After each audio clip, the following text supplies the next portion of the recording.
Now this is how you can get rid of the little circle on your iPhone.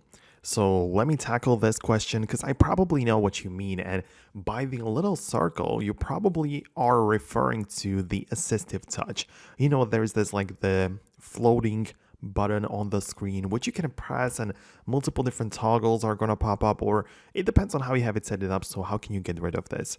So this circle or this shortcut is called assistive touch, and it is part of the Apple's accessibility settings.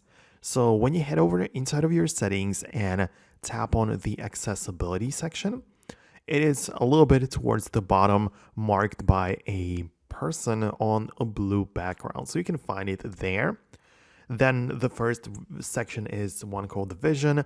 The other one is called physical and motor. So inside of this one, you can find the touch. Again, a blue icon with a finger as an indicator. So click on this, and assistive touch is quite literally the first option in there.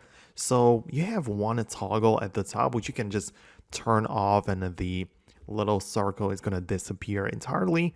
But you can also customize it. Like if you see if you notice that it just stands in the way, or it just just covers and just hides some content behind it, then it might not be very useful. In which sense, I would recommend you to lower down the idle opacity.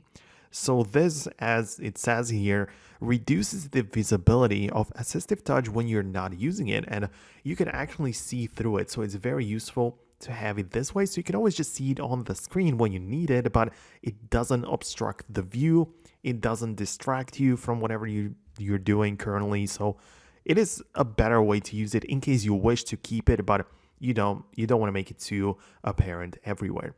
So these are my tips and things I wanted to explain and let you know about in this video. Hopefully you enjoyed it and found it helpful. Thank you for watching, and I'm going to catch you in the future video.